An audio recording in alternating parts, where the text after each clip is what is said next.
Hi guys, it's Alexa here, and welcome back to my channel. It's been a pretty long while since I've posted, so I hope I haven't lost my audience.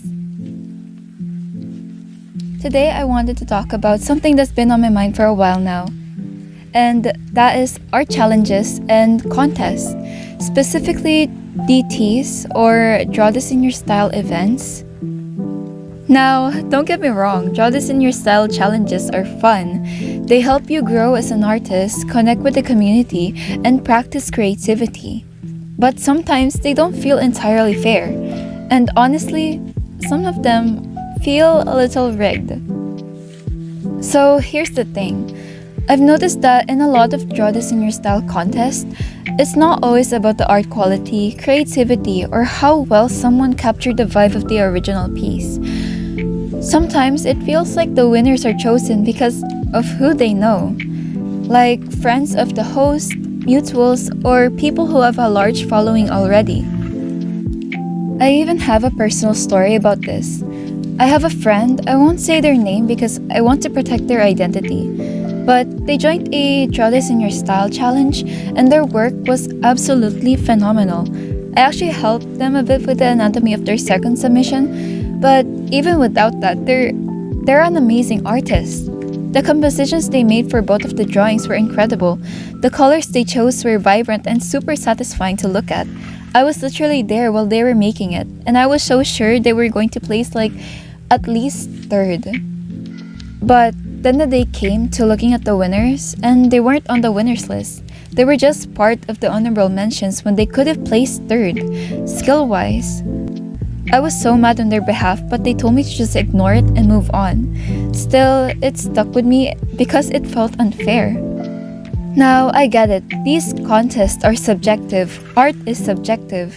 And if you're the host, technically you can choose whoever you want. But when the choice feels obviously biased, or when it seems like the winner was chosen more for clout or friendship, it discourages other artists who genuinely wanted to participate for the love of art. It creates this silent pressure like, if I'm not close enough with the host, do I even have a chance of winning? There's also this issue where sometimes the most deserving entries based on effort, interpretation, and technique don't win. Instead, entries with big followings or trendy art styles get more attention. It starts to feel like a popularity contest, not an art challenge. Now, don't get me wrong. Please don't view this as something bad, but like, I have my own opinion and I want to make this quote unquote better. And I have a few ideas where, like, for example, number one, hosts could set like a clear criteria for judging, like creativity, technique, originality, etc. And second, maybe include multiple judges or even anonymous judging. And third, honestly, being more transparent about why certain entries were chosen could really help build trust. Again, I'm not saying that all art contests are rigged. There are a lot of amazing hosts out there who value fairness and genuinely choose based on skill and creativity. But I think it's important to talk about the times when it doesn't feel that way, because it affects artists' confidence, motivation, and their view of the art community as a whole.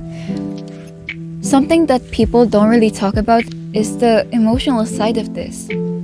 Like when you put hours or even days into a piece and you're proud of it and you're hopeful and then you see the results, it stings. Especially when the winners don't seem to match the effort that you or others put in. It's not even about winning, it's about feeling seen, feeling like your art mattered in that moment. It can really shake your confidence, make you question your style, your skills, or even whether your art is quote-unquote good enough. Now, I do want to be fair. Sometimes the host might be going for a certain style preference, and that can impact their decision. Maybe they favor more painterly styles or more cartoony ones. That's okay to an extent. But if they don't mention that from the start, it's kind of misleading, right? Like, if people submit based on creativity or accuracy, and the winner ends up being someone with a completely different vibe just because it fits the host's taste, it makes the whole thing feel like a guessing game instead of a real contest. I think the big reason this doesn't get talked about more is just because people are scared to call it out. They don't want to seem like they're salty or jealous, but they're talking about patterns, and calling out unfair systems isn't being salty, it's being honest. We should be allowed to question things that don't sit right, especially if it helps create a better space for everyone. If you've ever been in this situation, I want you to know it's not your fault. Your art matters, your effort matters. Just because you didn't place in a challenge doesn't mean your work isn't valuable. These contests are just one moment, not a measure of your full worth as an artist. Keep creating, keep learning, and most of all, don't let bias contests steal your joy. Thanks again for listening to me ramble about this. So let me know in the comments if you've ever experienced something like this, or if you felt this way about a challenge. And if you've ever hosted one, I'd love to hear about how you made your choices. Again, thanks for watching. Don't forget to like, subscribe, and drop your thoughts below. I'll see you in the next one.